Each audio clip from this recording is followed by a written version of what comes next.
Oui, en effet, le Conseil de l'Ordre a été interrogé à ce sujet lorsqu'on a voulu développer le concept de physio-coach.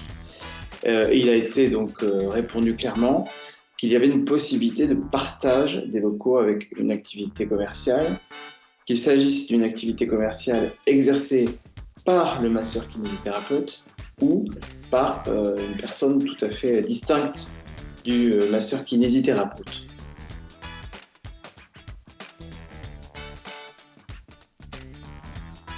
Tout à fait. Nous avons ici aussi obtenu une réponse positive de la part du Conseil de l'Ordre des masseurs kinésithérapeutes, indiquant que, sous certaines réserves, le masseur kinésithérapeute a la possibilité de cumuler son activité libérale et une activité commerciale. Il y a bien sûr des limites à cet exercice. Il ne faut pas qu'il y ait une atteinte à sa déontologie. Donc il faut que cette activité commerciale respecte absolument le secret professionnel, notamment auquel il est astreint, mais également la dignité dans l'exercice de sa profession. C'est-à-dire qu'on a admis qu'un masseur kinésithérapeute pouvait avoir par ailleurs un magasin de chaussures, ce n'est pas attentatoire à sa dignité. Par contre, il y a des jurisprudences qui ont dit qu'un masseur ne pouvait pas exercer un métier de chanteur de rue, par exemple, qui porte atteinte à la dignité. Donc il y a une possibilité d'exercice d'une activité commerciale distincte. Il n'y a pas vraiment de limite. On voit qu'il y a des masseurs qui exercent dans des secteurs très variés. La seule limite, c'est qu'il faut rester dans la dignité et dans le secret professionnel auquel est astreint le masseur.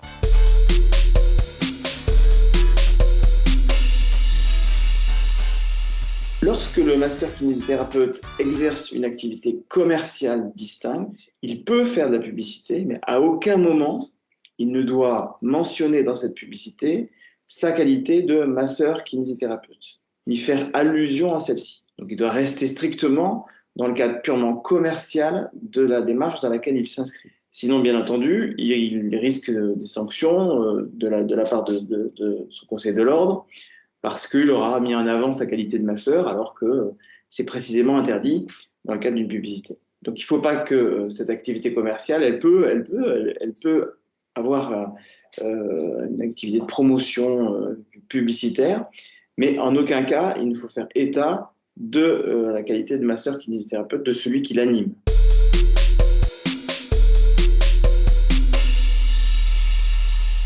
Alors là, on touche à un domaine très intéressant parce que le concept de physio-coach, à la base, c'est quand même d'associer à l'activité de masseur kinésithérapeute une activité commerciale au sein d'une salle de sport. Et c'est là qu'on a une véritable complémentarité des deux activités. La partie soins qui est exercée par le masseur en tant que professionnel libéral, masseur kinésithérapeute. Et ensuite, on a la partie complément du soin qui va être dans un cadre distinct de cette salle de sport, mais qui ne sera pas qu'associée aux soins. Et donc, c'est là que la frontière intéressante à trouver, à savoir que, évidemment, la coexistence de ces deux activités doit cependant être particulièrement surveillée pour qu'il n'y ait pas de confusion. Il ne faut pas qu'il y ait de violation du secret médical, il ne faut pas qu'il puisse y avoir d'accès aux dossiers médicaux par des tiers qui fréquenteraient la salle de sport, et il ne faut pas qu'il y ait de publicité ou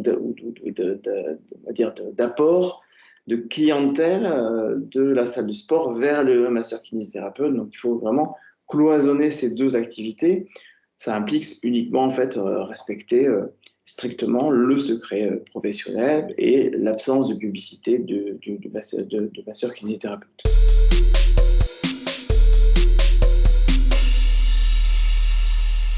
Initialement, le concept physio-coach avait donné lieu à un projet de contrat de franchise, qui est un contrat qui est particulièrement intégré, on va dire, avec des objectifs, avec des durées très précises, des engagements plutôt contraignants. Et on a validé d'ailleurs auprès du Conseil de l'Ordre la possibilité de faire un contrat de franchise autour de cette salle de sport, spécifiquement en lien avec des masseurs kinésithérapeutes. On a glissé de ce contrat qui était peut-être un peu trop contraignant vers un contrat plus libre, qui est un contrat de partenariat, donc qui a une durée initiale de 3 ans, mais qui peut tout à fait être assoupli en considération des impératifs et des besoins de chaque praticien. Il ne faut pas perdre de vue qu'un contrat, en réalité, son équilibre, c'est la garantie de son fonctionnement. C'est-à-dire qu'on a rarement la possibilité, dans des clauses très contraignantes, de faire fonctionner un concept.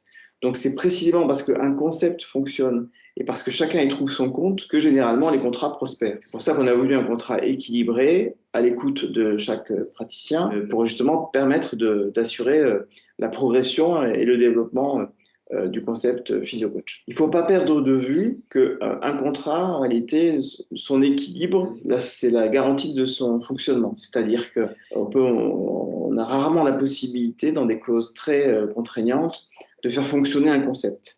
Donc c'est précisément parce qu'un concept fonctionne et parce que chacun y trouve son compte que généralement les contrats prospèrent. C'est pour ça qu'on a voulu un contrat équilibré, à l'écoute de chaque praticien, pour justement permettre d'assurer la progression et le développement du concept PhysioCoach.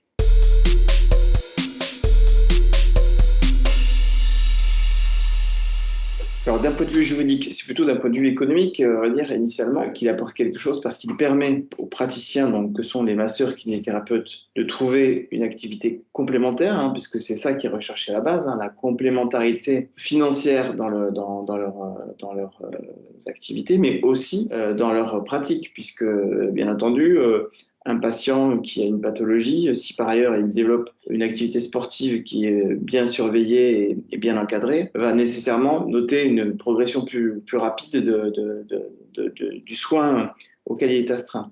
Donc, on a vraiment une réalité intéressante du point de vue économique pour le masseur kinésithérapeute. Et d'un point de vue juridique, on a justement l'intérêt pour lui, au travers des réponses que nous avons obtenues de la part du Conseil de l'Ordre, on a une garantie de possibilité d'exercice de cette activité complémentaire, avec donc une garantie d'efficacité juridique de ce concept et l'absence de risque lié à l'exploitation de ce concept. Voilà, merci d'avoir écouté cette vidéo et à très bientôt.